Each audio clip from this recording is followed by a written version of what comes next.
Olá, estudantes do segundo ano. Nesse vídeo nós vamos falar sobre o Barroco Europeu, parte número 1.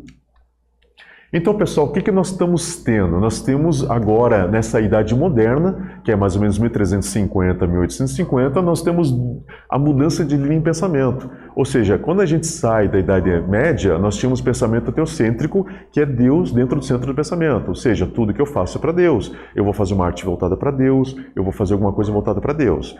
Mas, agora, com o antropocentrismo, que é o início do humanismo, o homem começa a pensar no seu próximo. Então, ele faz alguma coisa pensando na pessoa ao seu lado. Então, ele vai fazer uma arte, essa arte ele quer fazer uma arte expressiva, mas ele está fazendo essa arte para que as pessoas vejam. Não estou dizendo que ele está esquecendo de Deus, de jeito nenhum, mas ele está tendo uma opção, se ele quer ser religioso ou não. E nós temos esse período, em 1517, nós vamos ter uma coisa chamada Reforma Protestante, e nós vamos ter uma Contra-Reforma, ou seja, a Reforma Protestante foi quando Lutero, vamos ver aqui na outra tela, quando Lutero, que está aqui na escultura, ele começa a ver coisas erradas dentro da igreja, que é venda de indulgências, que é exatamente você comprar um pedaço do céu ainda vivo, ou você comprar uma relíquia, um pedaço da cruz de Cristo para ter pecados perdoados. Ele olha isso e ele não acha certo. E daí o que acontece? Ele não quer que a igreja... ele não quer uma reforma na igreja, mas ele quer somente que a igreja ela volte para os trilhos. Só que a igreja não quis e ele foi expulso. Daí surge então a Reforma Protestante e ele acabou pegando os seus próximos e ele começa a ter a sua ação religiosa fora da Igreja Católica forçosamente. E da Igreja Católica, através do Concílio de Trento, eles começam o quê? Eles começam a oficializar seus dogmas, fica certo como eles queriam, só que daí o que acontece? Eles têm que fazer uma ação chamada Contra-Reforma, ou seja, aquelas pessoas...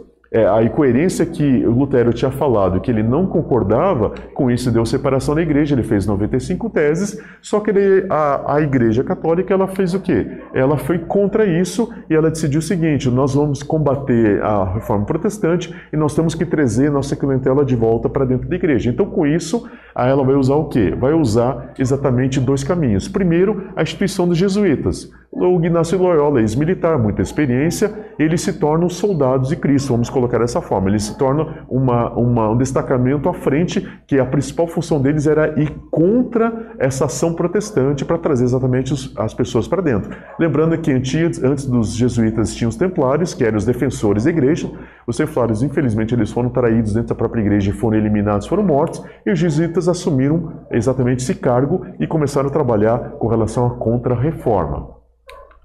Então nós temos agora a arte barroca se torna uma ferramenta, lembrando vocês que os artistas eles não se autodeclaravam defensores da igreja, de maneira nenhuma. Os artistas estavam procurando o quê? Eles queriam exatamente o seu sustento mensal. Então sustento mensal vinha da igreja católica, então eles trabalhavam para a igreja católica. E o barroco o que é? O barroco é uma visão diferente do Renascimento. Renascimento todo mundo pintava que nem Leonardo da Vinci, que nem Rafael, que nem Michelangelo, e Tintoretto ele pensou o seguinte: não quero pintar que nem eles, quero pintar uma forma nova. Então ele faz o quê?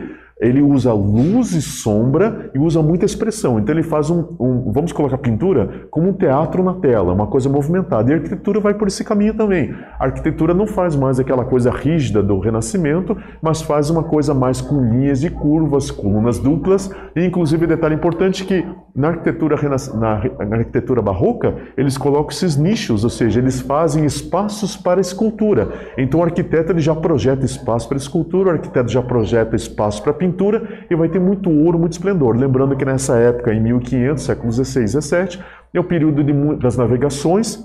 Então, a Europa, os governantes da igreja estavam indo lá nos astecas, acabaram com a nação asteca, espoliaram todas as riquezas e trouxeram para a Europa estava ficando cada vez mais rica, pegaram também aqui do Brasil, pegaram a riqueza, pegaram toda a América Central, eles foram tirando do Novo Mundo toda a riqueza e trazendo para a Europa, e a igreja e os governos ficaram extremamente ricos, então eles investiram nas igrejas. Então agora dentro das igrejas, aquele esplendor, muito ouro, muita suntuosidade, eles queriam fazer com que a pessoa entrasse dentro da igreja como se estivesse no céu. Era a forma de trazer o povo para dentro da igreja novamente. Então eles não queriam os protestantes, mas queriam católicos de volta. Então nós tivemos então esse período que ficou concebido como barroco.